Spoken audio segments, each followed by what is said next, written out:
Hello. Tetralogy of Halo.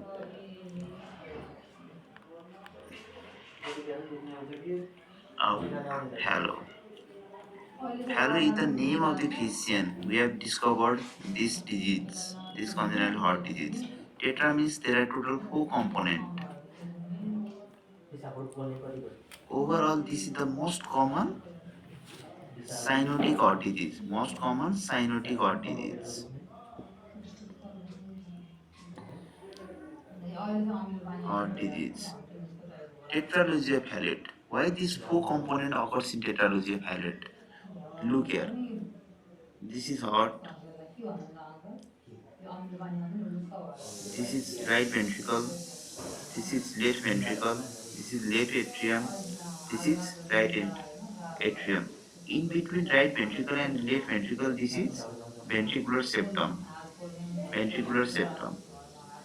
This upper part of the ventricular septum is called this black, which I have drawn in black. This is infundibular septum. It separates the pulmonary valve and the aortic valve.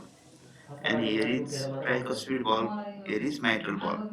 What happens in tetralogy of Fallot? This infundibular septum, which is normally present here, is shifted anteriorly and superiorly. Infundibular septum.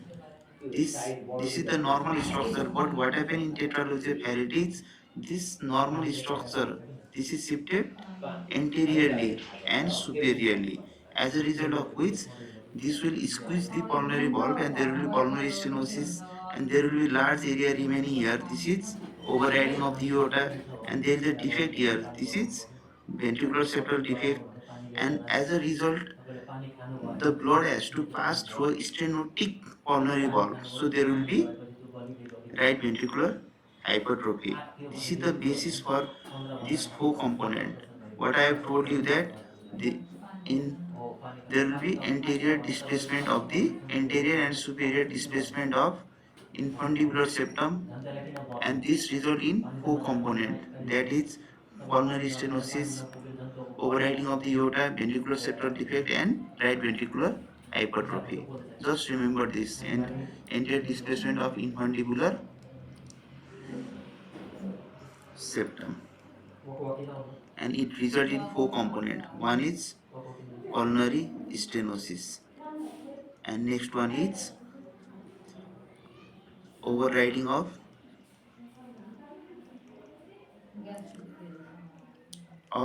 aorta, and next one is ventricular septal defect, and last one is right ventricular hypertrophy. And overall the most important component, most important prognostic factor is pulmonary stenosis. This is the way you have to remember. Okay, and next thing you have to remember, murmur in tetralogy of Fallot is usually due to pulmonary stenosis. So there will be ejection systolic type of murmur in ejection systolic murmur in tetralogy of Fallot. Usually VSD produces a pansystolic murmur, but in this case there is a large unrestricted type of VSD. So murmur is not odd. Only murmur odd is due to pulmonary stenosis. And next thing you have to remember is severity of tetralogy of Fallot is directly proportional to severity of cyanosis. Severity of cyanosis, and that is dependent on pulmonary stenosis. The more there is pulmonary stenosis, the more severe will be cyanosis, and the more severe will be tetralogy of Fallot. And this severity of cyanosis, pulmonary stenosis, is inversely proportional to the intensity and duration of the murmur. If there is severe pulmonary stenosis, then less blood will pass through the pulmonary valve into the pulmonary artery, and the murmur intensity will be very low, and the frequency of the murmur, intensity and duration of the murmur will be very low. That's why you have to remember severity of tetralogy of Fallot is direct proportional to pulmonary stenosis, and this pulmonary stenosis is inversely proportional to the intensity and duration of the murmur. This was asked in AIMS exam. duration of murmur. Okay, next thing, what are the clinical feature of tetralogy of Fallot? Clinical feature. Common clinical feature is cyanosis. The child usually present with cyanosis at 2 to 4 months of life. It is usually due to pulmonary stenosis and there will be right to left shunt. Usually due to right to left shunt. And next feature is as a result of chronic cyanosis, prolonged cyanosis, there will be clogging and polycythemia.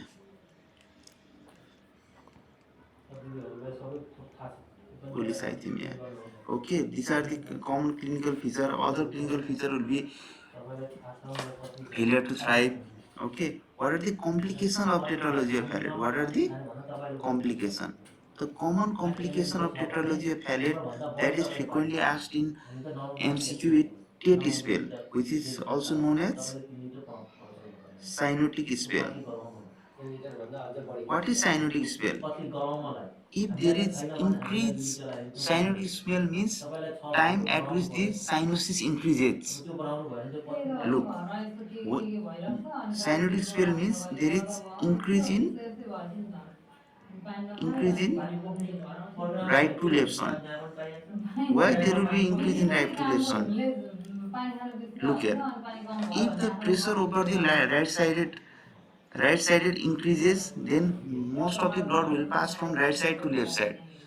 Or if the pressure over the left side decreases due to any cause, then also the blood will pass from right side to left side. As you all know that blood will pass from high pressure system to low pressure system. That's why in order to increase right to left shunt, the pressure over the right side should either increase or pressure over the left side should decrease. Look here. When a baby cry, there will be increase in heart rate and this will cause vasodilatation.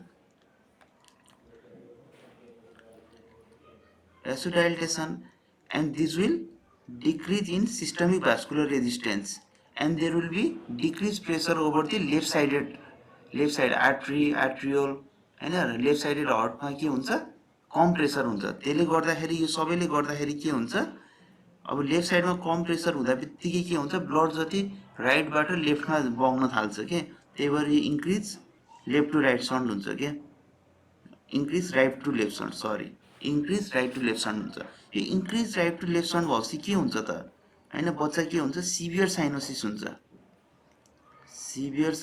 हुन्छ अब blood जति राइटबाट लेफ्टमा गछ pulmonary भल्भबाट pulmonary artery हुँदै लङ्समा त जानै पाएको छैन त्यही भएर त्यतिखेर अब पल्मनरी आर्टरीमा ब्लड नगएपछि त मर्मरको इन्टेन्सिटी पनि के हुन्छ कम हुन्छ हैन त्यतिखेर टेट स्पेलमा के हुन्छ भनेर पनि सोध्छ इन्टेन्सिटी अफ मर्मर के हुन्छ मर्मर डिक्रिजेज भन्छ के है अब सिभियर साइनोसिस भएपछि हाइपोक्सिया हुन्छ हैन त्यसपछि अरु के हुन्छ हाइपरकार्बिया हुन्छ अर्को के हुन्छ मेटाबोलिक एसिडोसिस हुन्छ हैन हाइपोक्सिया भयो भने एनरोबिक मेटाबोलिजम हुन्छ त्यसले गर्दा ल्याक्टिक एसिड फर्मेसन हुन्छ त्यसले गर्दाखेरि मेटाबोलिक एसिडोसिस हुन्छ है अब यो सबै हाइपोक्सिया हाइपरकार्बिया अनि मेटाबोलिक एसिडोसिस भएपछि यसले के गर्छ respiratory centre in the brain will get stimulated है respiratory centre in brain gets stimulated अनि यसले गर्दाखेरि के हुन्छ रेस्पिरेटरी सेन्टरहरु स्टिमुलेट हुँदा बित्तिकै यसले के गर्छ फास्ट र डीप ब्रिदिङ हुन्छ त्यसलाई के भन्छ हाइपरनिया हुन थाल्छ हाइपरनिया हुन्छ हाइपरनिया भएपछि के हुन्छ राइट साइडेड हाइपरनिया भएपछि के हुन्छ त चाँचाँडो सास फेर्यो हैन चाँचाँडो डीप ब्रिदिङ भयो भने के हुन्छ नेगेटिभ इन्ट्राथोरासिक प्रेसर हुन्छ त्यसले गर्दाखेरि राइट साइडेड अफ द हार्टमा प्रेसर कम हुँदा बित्तिकै राइट साइडेडमा के हुन्छ ब्लड बढी आउँछ त्यसले गर्दाखेरि राइट साइडमा ब्लड बढी आउँछ त्यसले झन के गराउँछ राइट टु लेफ्ट सन्ट झन बढाएर जान्छ के है त्यही भएर चाहिँ यो एउटा भिसियस साइकल भइरहेको छ के यसलाई के भन्छ साइनोटिक स्पेल अथवा टेट स्पेल भन्छ है त त्यही भएर यसलाई के भन्छ एउटा सिरिज अफ इभेन्ट भइरहेको छ घुमिरहेको छ त्यही भएर यसलाई यसको नाम के हो साइनोटिक स्पेल अथवा टेट्रालोजी अफ फ्यालेटको थ्री लेटर के छ टेट छ नि त होइन, त्यही भएर टेट स्पेल अथवा साइनोटिक स्पेल। अब यो ट्रिटमेन्टमा के गर्ने त, ट्रिटमेन्टमा के गर्ने, ट्रिटमेन्टमा कि बच्चालाई क्राई गर्न दिन भएन होइन, कि बच्चाको हार्ट रेटलाई बढ्न दिन भएन। यसको लागि हामीले के गर्न, क्राई गर्न नदिनको लागि हामीले के गर्न सकिन्छ, केटामिन दिन पर्यो बच्चालाई होइन। अनि अर्को चाहिँ के गर्न सकिन्छ, अरू के गर्न सकिन्छ होइन, मर्फिन पनि दिन सकिन्छ। हार्ट रेट घटाउनको लागि के गर्न पर्यो, हार्ट रेट घटाउनको लागि के दिन सकिन्छ, प्रोप्यानोलोल दिन सकिन्छ होइन। सिस्टमिक भ्यास्कुलर रेजिस्टेन्स बढिरहेछ, त्यसलाई घटाउनु के अरे घटेर हुने हो नि त, यो राइट टु लेफ्ट सन्ट त सिस्टमिक भ्यास्कुलर रेजिस्टेन्स घटेर हुने हो। त्यही भएर त्यसलाई बढाउनको लागि हामीले के गर्न सकिन्छ, सिस्टमिक भ्यास्कुलर रेजिस्टेन्स बढाउने कुरा गर्नुपर्छ। बढाउन कसरी बढाउन सकिन्छ, एउटा स्क्वाटिङ पोजिसनमा राखेर बढ्छ सिस्टमिक भ्यास्कुलर रेजिस्टेन्स होइन। अब ठुल्ठुलो बच्चा पो स्क्वाटिङ पोजिसनमा बस्छ भन्दा मान्छ, सानो बच्चा त हुन्न त्यस्तो। त्यही भएर सानो बच्चाहरूलाई के गर्न सकिन्छ, निचेस्ट पोजिसनमा राख्नुपर्छ। अर्को सिस्टमिक भ्यास्कुलर रेजिस्टेन्स बढाउनको लागि अर्को एउटा ड्रग दिन सकिन्छ, alpha 1 agonist drug. Alpha 1 agonist drug भनेको न फिनाइललेफ्रिन दिन सकिन्छ है।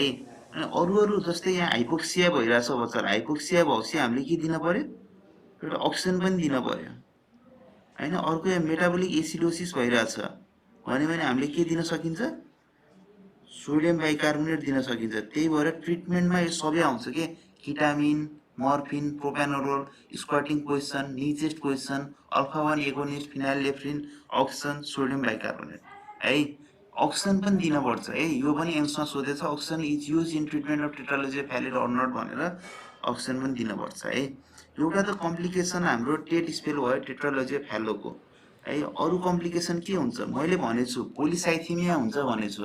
पोलिसाइथेमिया भएपछि ब्लडको भिस्कोसिटी के हुन्छ, बढ्छ। त्यसले गर्दाखेरि अर्को के हुनसक्छ, थ्रम्बोसिस हुनसक्छ।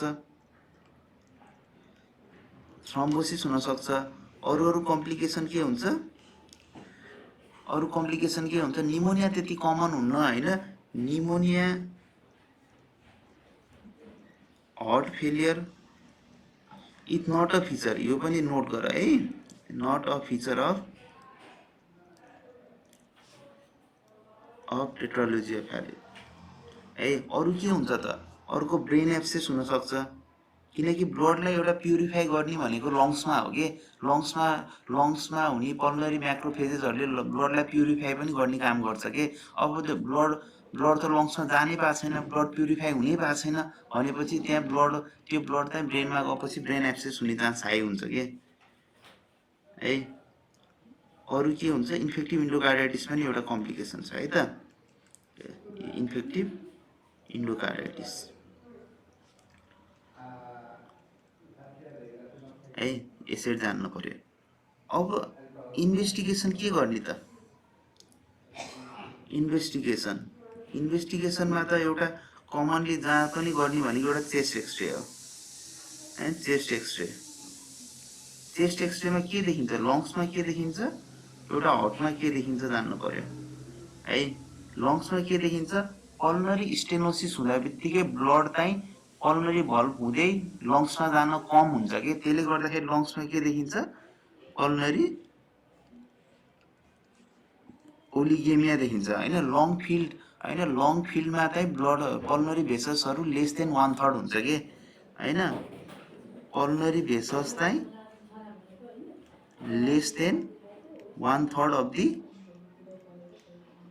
अफ लङ फिल्ड है। एक्सरे गरेको लङ फिल्डमा चाहिँ पल्मनरी भेसल्सहरू लेस देन 1/3 हुँदा बित्तिकै त्यसलाई के भन्छ, पल्मनरी ओलिगेमिया भन्छ कि। यो किन देखिएको, पल्मनरी स्टेनोसिसको कारणले गर्दाखेरि देखिएको है। अब हार्टमा एक्सरेमा के देखिन्छ त है, हार्टमा के देखिन्छ, एक्सरेमा के देखिन्छ, boot shaped heart.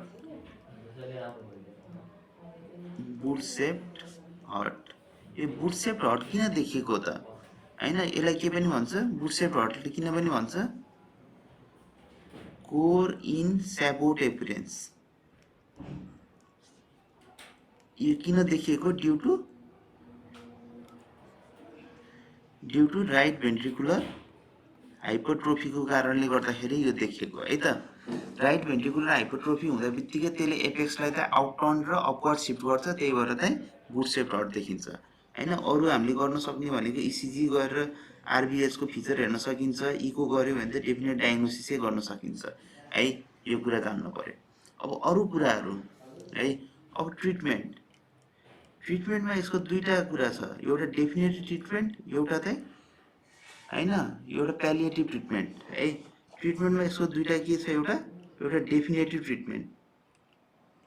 Definitive treatment भन्दा बित्तिकै यसको त अब भिएसटी छ, त्यो भिएसटीलाई क्लोज गर्नु पर्यो, पल्मोनरी स्टेनोसिसलाई रिपेयर गर्नु पर्यो है।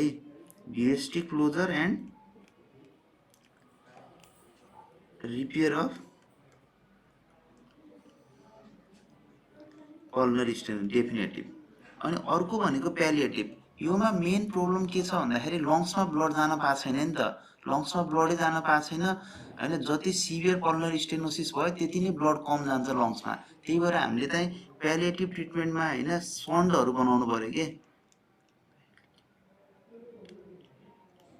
हैन। के गर्नु पर्यो, सन्ड सर्जरीजहरू गर्नु पर्यो।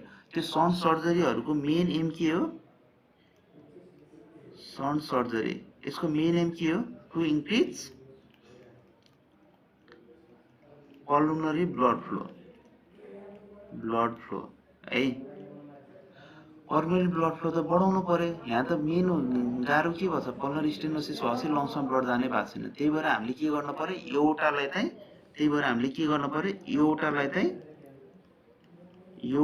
पल्मोनरी आर्ट्रीसँग चाहिँ कनेक्सन गर्नु पर्यो के, पल्मोनरी आर्ट्रीसँग कनेक्सन गर्नु पर्यो। त्यसपछि त ब्लड त एउटामा हाई प्रेसर हुन्छ, त्यहाँबाट त पल्मोनरी आर्ट्री लो प्रेसरमा त सर ब्लड जान्छ हैन। त्यही भएर लङ्समा चाहिँ ब्लड मजाले गएपछि त्यो ब्लड त प्युरिफाई हुन्छ, त्यही आउँछ। त्यही भएर चाहिँ हाम्रो एम भनेको चाहिँ पल्मोनरी ब्लड फ्लो बढाउने हो। त्यो सन्ड सर्जरीहरू त्यस्तो गर्नुपर्छ है त।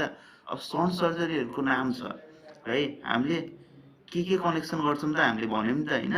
हामीले केमा जोड्छौँ भन्यौँ, पल्मोनरी आर्ट्रीमा जोड्छौँ भने हैन। पल्मोनरी आर्ट्रीमा त जोड्नै पर्यो, पल्मोनरी आर्ट्रीमा है। अब तीनटा छ, एउटा चाहिँ वाटरसन सन्ट, एउटा पट सन्ट, एउटा चाहिँ ब्यालाक्लसिक सन्ट है। अब यो एउटा जोड्ने, एउटाको पनि कुन एउटा जोड्ने चाहियो नि त। एसेन्डिङ एउटा जोड्ने कि हैन, कि एसेन्डिङ एउटाको ब्रान्चेसहरू राइट सबक्लेवियम ब्रेकोकेफालिक हैन, लेफ्ट कमन क्यारोटिड कुन जोड्ने त है, त्यो चाहियो कि अब डिसेन्डिङ एउटा जोड्ने त्यो चाहियो नि त। जोड्ने त हामीले पल्मोनरी आर्ट्रीमै हो हैन, कुनलाई कता जोड्ने चाहियो है। अब तपाईँहरूलाई के चाहिन्छ भन्दाखेरि ब्यालाक्लसिङमा चाहिँ पल्मोनरी आर्ट्रीसँग के जोडिन्छ, वाटरसन सन्डमा के जोडिन्छ, पट सन्डमा के जोडिन्छ भनेर चाहिन्छ। त्यही भएर अब एउटा के जान्नु पर्यो भन्दाखेरि यो ट्याप हो है, ट्यापबाट पानी आइरहेछ हैन। हामीले तल के राख्छौँ, पट राख्छौँ हैन। पानी थाप्नको लागि तल पट राखिन्छ नि त हैन। पानी माथिबाट आछ, पट हामीले कहाँ राखेछौँ, तल राखेछौँ। त्यसरी नै यो एउटा हो है। एउटा कुन एउटा माथि हुन्छ, एसेन्डिङ एउटा कहाँ हुन्छ, माथि हुन्छ एसेन्डिङ एउटा हैन। डिसेन्डिङ एउटा कहाँ छ, तल छ। त्यसरी नै पट पनि तल छ हैन। डिसेन्डिङ एउटा भनेको पट तल हुन्छ, पट डिसेन्डिङ एउटा पनि तल आउँछ। त्यसरी नै डिसेन्डिङ एउटा र पल्मोनरी आर्ट्री जोड्यो भने त्यसलाई के भन्छ, पट सन्ड भन्छ के। पानी माथिबाट आछ, माथि एसेन्डिङ एउटा हुन्छ। त्यसरी नै एसेन्डिङ एउटा प्लस पल्मोनरी आर्ट्री जोड्यो भने त्यसलाई के भन्छ, वाटरसन सन्ड भन्छ के। अब ब्यालाक्लसिक सन्ड भनेको त सबक्लेवियन आर्ट्री है। सबक्लेवियन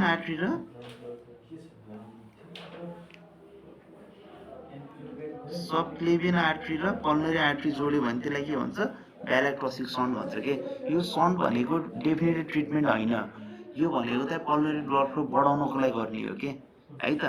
ल आजको लागि यति गरौँ है त। ल थ्याङ्क यू फर वाचिङ है, बाई।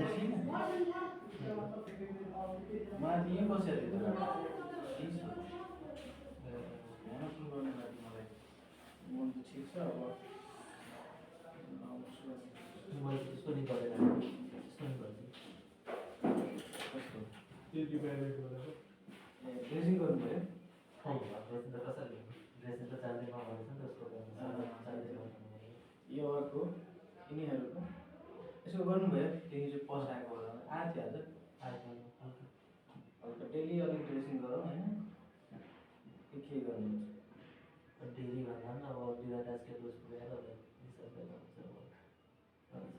डुलाटाइ त चलिरहेकै छ तर उन्ड इन्फेक्सन भइराख्यो भने त कसरी गर्नुहुन्छ कम्तीमा त्यो ड्राई भइहाल्यो भने नि डिस्चार्ज गर्नुहुन्छ डाइट ड्राई छ थोरै छ स्क्विज गर्दा गर्दै आयो थोरै आयो त्यसको त भोलि हेरेर पठाइदिनु न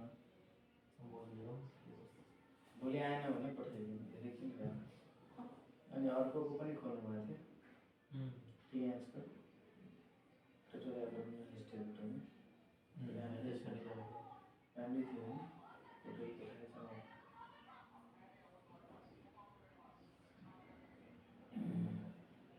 अनि लिनुभयो त प्राइज प्राइज हो कि सम्मान पत्र ज्योतिबाट त्यही चिनो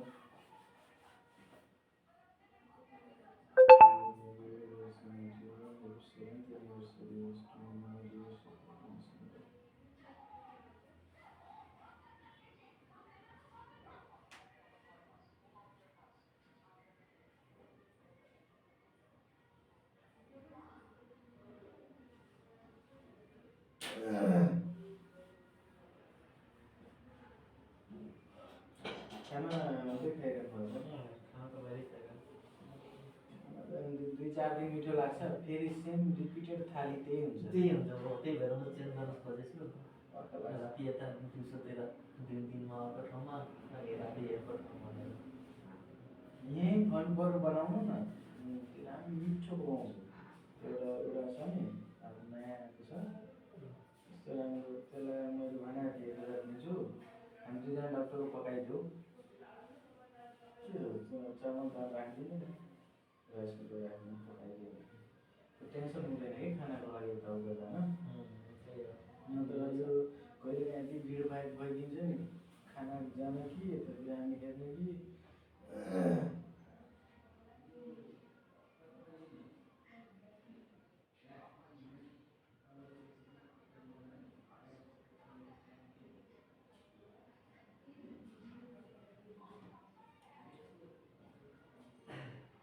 तुझे दस बजे आठ बजे घर गएको थिएँ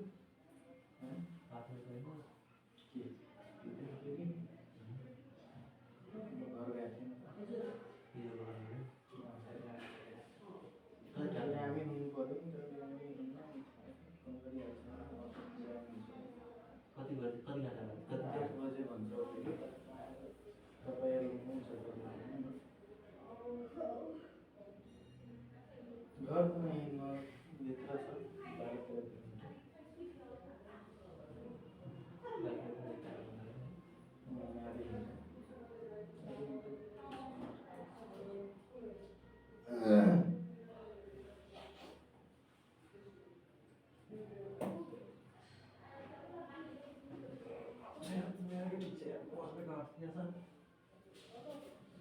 बस्ने घर के छ भने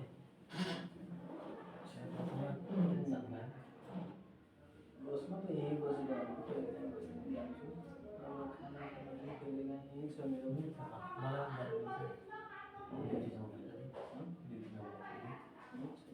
जानुहुन्छ हुन्छ महिनामा 2टा बनाएको छ होइन 2टाले दिन एक दिन ल्याएर जाने के हो